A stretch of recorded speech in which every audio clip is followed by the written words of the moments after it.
Hi friends, நம்ம இன்னைக்கு பார்க்க போற டாபிக் பாத்தீங்கன்னா C++ல எப்படி நம்ம ரெண்டு ஃபைலை simultaneously ஓபன் பண்றது அப்படினு சொல்லி பார்க்க போறோம். ஃபர்ஸ்ட் பாத்தீங்கன்னா இந்த இடத்துல ஒரு நியூ ஃபைல் ஓபன் பண்ணி அத C++ ஃபைலை சேவ் பண்ணிட்டேன். அடுத்து பாத்தீங்கன்னா C++ ஃபைல் அப்படிங்கறதுனால ஹெடர் ஃபைல் இன்க்ளூட் பண்ணிருக்கேன். நெக்ஸ்ட் பாத்தீங்கன்னா நம்ம ஃபைல் கிரியேட் பண்ற மாதிரி இருந்தா இன்பில்டா இருக்கிற கிளாसेस யூஸ் பண்ணுவோம். அந்த கிளாसेस யூஸ் பண்ற மாதிரி இருந்தா நம்ம அதனோட ஹெடர் ஃபைல் இன்க்ளூட் பண்ணனும். நான் அந்த ஹெடர் ஃபைல் இந்த இடத்துல இன்க்ளூட் பண்ணிக்கிறேன். include fstream அப்படிங்கற ஒரு ஹெடர் ஃபைல் இன்க்ளூட் பண்ணிக்கிறேன். அதாவது ஃபைல் ஸ்ட்ரீம் அப்படிங்கற ஒரு ஹெடர் ஃபைல் இந்த இடத்துல நான் இன்க்ளூட் பண்றேன். fstream.h ஹெடர் ஃபைல் இன்க்ளூட் பண்ணியாச்சு. நெக்ஸ்ட் பாத்தீங்கன்னா என்னோட மெயின் ஃபங்க்ஷன்ல அந்த ஃபைல் நான் ரீட் பண்ண போறேன். ஒரு ஃபைல் நம்ம ரீட் பண்ற மாதிரி இருந்தா ifstream அதாவது பாத்தீங்கன்னா இன்புட் ஃபைல் ஸ்ட்ரீம் அப்படிங்கற ஒரு கிளாஸ்க்கு நம்ம ஆப்ஜெக்ட் டிக்ளேர் பண்ணோம். நம்ம டோட்டலா பாத்தீங்கன்னா ரெண்டு ஃபைலை ரீட் பண்றதுனால இந்த இடத்துல f1 f2 அப்படிங்கற ரெண்டு ஆப்ஜெக்ட் டிக்ளேர் பண்றேன்.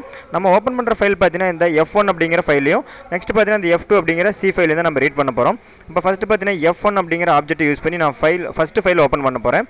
ஓபன் இதல பாத்தீங்கன்னா இந்த ஓபன் அப்படிங்கற ஃபங்க்ஷன்ல ஆர்குமெண்டா நான் ஃபர்ஸ்ட் ஃபைலோட நேம் கொடுத்துறேன். file1 அதாவது file1 அப்படிங்கற ஃபர்ஸ்ட் ஃபைல் நேம் கொடுத்துட்டேன். இது பாத்தீங்கன்னா நமக்கு c ஃபைல் அப்படிங்கிறதுனால .c அப்படினு சொல்லி இந்த இடத்துல கொடுத்துறேன். நெக்ஸ்ட் பாத்தீங்கன்னா நம்ம இரண்டாவது ஃபைல் ஓபன் பண்ணோம். இரண்டாவது ஃபைல் ஓபன் பண்றதுக்காக f2 அப்படிங்கற ஆப்ஜெக்ட் யூஸ் பண்ணிக்கிறேன். ஓபன் அப்படிங்கற ஃபங்க்ஷன்ல பாத்தீங்கன்னா நான் இரண்டாவது ஃபைலோட நேம் கொடுத்துறேன். file file2 அப்படிங்கற இரண்டாவது ஃபைல் நேமையும் கொடுத்துட்டேன். இப்போ நமக்கு ரெண்டு ஃபைலும் ஓபன் ஆயிடும். அடுத்து பாத்தீங்கன்னா அந்த ஃபைல்ல இருக்கிற ஸ்ட்ரிங்கை நம்ம ரீட் பண்ணனும். அதாவது அதுக்கு முன்னாடி அந்த ஃபைலை நான் ஸ்ட்ரிங் ரீட் பண்ணி ஸ்டோர் பண்ணி வைக்கிறதுக்காக ஒரு வேரியபிள் இந்த இடத்துல நான் டிக்ளேர் பண்றேன். character type of variable l அப்படிங்கற வேரியபிள். இதனோட சைஸ் பாத்தீங்கன்னா 100 அப்படினு சொல்லி கொடுத்துறேன். நெக்ஸ்ட் பாத்தீங்கன்னா அந்த ஃபைல்ல நமக்கு n லைன்ஸ் இருக்கலாம். அதனால அந்த n லைன்ஸ் நம்ம ரீட் பண்றதுக்காக இந்த இடத்துல while loop யூஸ் பண்ணிக்கிறேன். இதல கண்டிஷன் பாத்தீங்கன்னா அது end of the file இருக்கான்னு சொல்லி செக் பண்ணிக்கிறேன். அப்ப not equal f1 அப்படிங்கற ஆப்ஜெக்ட்ல இருக்க ஃபைல் f1 eof அப்படினு சொல்லி செக் பண்ணிக்கிறேன். அதாவது end of the file இல்லாத வரலும் நமக்கு அது ரன் ஆகணும். அதனால not equal to end of the file அப்படினு சொல்லி கொடுத்துட்டேன். இப்போ இந்த இடத்துல பாத்தீங்கன்னா நம்ம அந்த ஃபைல்ல இருக்கிற லைனை ரீட் பண்ணனும். ரீட் பண்றதுக்காக f1 அப்படிங்கற ஆப்ஜெக்ட் யூஸ் பண்ணி getLine அப்படிங்கற ஃபங்க்ஷனை அந்த இடத்துல யூஸ் பண்ணிக்கிறேன். getLine அப்படிங்கற ஃபங்க்ஷனை இந்த இடத்துல கொடுத்துறேன். இதல ஃபர்ஸ்ட் பாத்தீங்கன்னா நம்ம எந்த வேரியபிளை ஸ்டோர் பண்றோமோ அந்த வேரியபிள் இந்த இடத்துல கொடுக்கணும். நான் l அப்படிங்கற வேரியபிளை கொடுத்துறேன். நெக்ஸ்ட் பாத்தீங்கன்னா அதோட மேக்ஸிமம் லெந்த் கொடுத்துறேன். அதாவது மேக்ஸிமம் வந்து நமக்கு 100 அப்படினு சொல்லி கொடுத்துக்கிறேன்.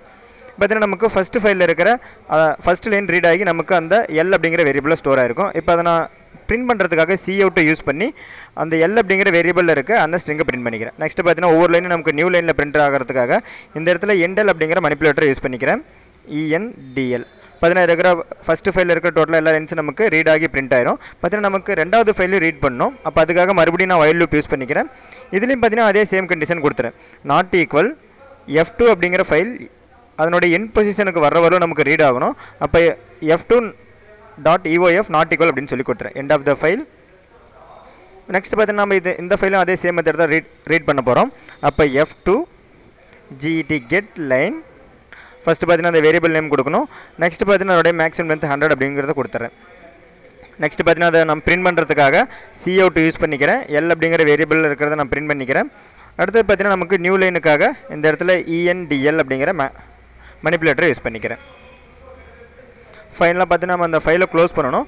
நான் ஃபர்ஸ்ட் ஃபைலை க்ளோஸ் பண்றேன். f1 அப்படிங்கற ஆப்ஜெக்ட் யூஸ் பண்ணி close க்ளோஸ் அப்படிங்கற ஃபங்க்ஷனை இந்த இடத்துல கால் பண்ணிக்கிறேன். பாத்தீங்கன்னா ஃபர்ஸ்ட் ஃபைல் நமக்கு க்ளோஸ் ஆயிரும். அதே மாதிரி பாத்தீங்கன்னா நம்ம செகண்ட் ஃபைலும் க்ளோஸ் பண்ணனும். f2 அப்படிங்கற ஆப்ஜெக்ட் யூஸ் பண்ணி close க்ளோஸ் அப்படிங்கற ஃபங்க்ஷனை நான் கால் பண்ணிக்கிறேன். இப்போ டோட்டலா பாத்தீங்கன்னா நமக்கு ரெண்டு ஃபங்க்ஷனும் க்ளோஸ் ஆயிடுக்கும். நெக்ஸ்ட் பாத்தீங்கன்னா நான் கம்பைல் பண்ணிட்டு சேவ் பண்றேன். நெக்ஸ்ட் ரன் பண்றேன். பாத்தீங்கன்னா நமக்கு ரெண்டு ஃபைல்ல இருக்குது ரீட் ஆயிருக்கும். அதாவது ஃபர்ஸ்ட் ஃபைல்ல இருக்க tutor Joe's computer education அப்படிங்கற ஸ்ட்ரிங்கும் இரண்டாவது ஃபைல்ல இருக்க C programs and CPP programs அப்படிங்கறதும் நமக்கு ரீட் ஆயிருக்கும். இந்த கிளாஸ்ல பாத்தீங்கன்னா நம்ம எப்படி simultaneously ரெண்டு ஃபைலை ஒரே ப்ரோகிராம்ல ரீட் பண்றது அப்படினு சொல்லி பார்த்தோம். ஃபியூச்சர் கிளாஸ்ல நம்ம அட்வான்ஸ் ப்ரோகிராம்ஸ் பார்ப்போம். அடுத்து फ्रेंड्स இதனோட வெப்சைட் நேம் www.tutorjoes.com. உங்களுக்கு ஏதாவது அட்வான்ஸ் ப்ரோகிராம்ஸ் வீடியோஸ் வேணும்னா நீங்க எங்க வெப்சைட் விசிட் பண்ணி பார்க்கலாம். அடுத்து फ्रेंड्स YouTubeல எங்களோட வீடியோஸ் பார்க்கும்போது மறக்காம எங்க YouTube சேனலை சப்ஸ்கிரைப் பண்ணிக்கங்க. Thank you friends.